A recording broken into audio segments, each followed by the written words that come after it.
Hey, ladies and gentlemen, this is Carmine Sabia for Explain America, and the Trump, Stormy Daniels, Michael Cohen, Alvin Bragg hush money case has been rocked again. Before we get started, please make sure you like, comment, share, and subscribe. Those little things really help us out, and they help our channel continue to grow. You know, 2 times now the Trump team has asked for a mistrial. And this latest denial actually rankled the feathers of some legal experts on a network you would not suspect. You know, you expect the Fox News legal experts to be like, well, this is wrong. No, this is from a network you would not expect. And the hammer was dropped here on this judge because, yeah, there should be a mistrial at this point. Not only should there be a mistrial, the judge then reprimands Trump's team and says, well, you should have objected. No. The judge can step in on unrelated testimony and stop it. You've seen it on TV court shows all the time. Stormy Daniels was a trove of unrelated testimony, and they sat there and they snickered and they enjoyed themselves trying to humiliate the former president. That's what this was all about.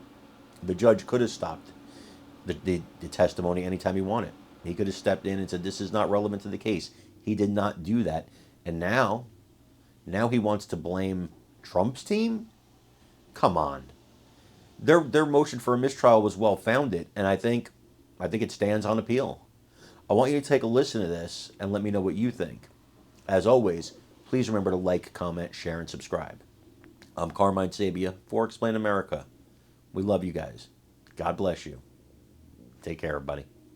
They could have cut it off. Know when to say when, like the Bud Light commercial. To your second point, that's actually one of the things I found most striking were these repeated attempts to call for a mistrial, but with one of them ending with the judge basically telling them that they were bad at their jobs, saying to Trump's attorneys, look, I don't know why you let that go. That is your job to stop that moment. And I feel like is one of those moments that people can look back on and see in the record as being kind of a turning point, if anything. Is that unusual?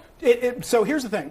One, and something we haven't talked a lot about this week is that prosecutors and the judge can also step in at a certain point. And the judge, and Ellie and I talked about this one day earlier in the week, where you're asking questions and the judge just says, objection sustained, where the other side didn't object to it, but they should have, and he's sort of slapping them on the wrist for not having done so. And if the judge truly felt that evidence should not have been getting into court, he had every right and ability to cut it off right there. But is there a world where he wouldn't want to be jumping in, right, in a case so high profile? This is why I think the judge was actually quite unfair to Trump's team when it came to this ruling, because he said, well, it's your fault. You should have been objecting. First of all, Trump's team raised it before the day started, and the judge said, I'm with you. We're not going to get out of control with the details. Second of all, Trump's team did object 3-4 times, and the judge said, I agree. Objection sustained.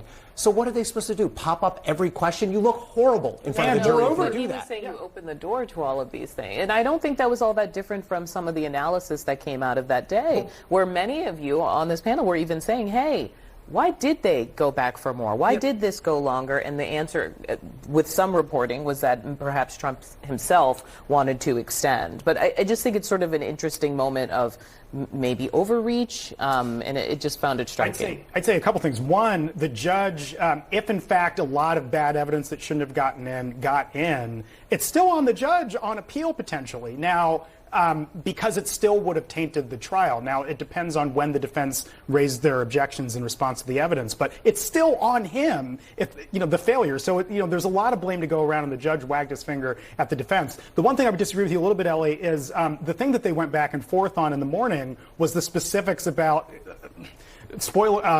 trigger warning, Donald Trump's genitalia was one of the questions that Stormy Daniels, can she bring in a discussion of that or not? Now, it turned into, on questioning, all this discussion about all this other stuff. But your point's well taken, that they did get in the morning into the questions of, how much should we limit these things that we talk about when she comes up.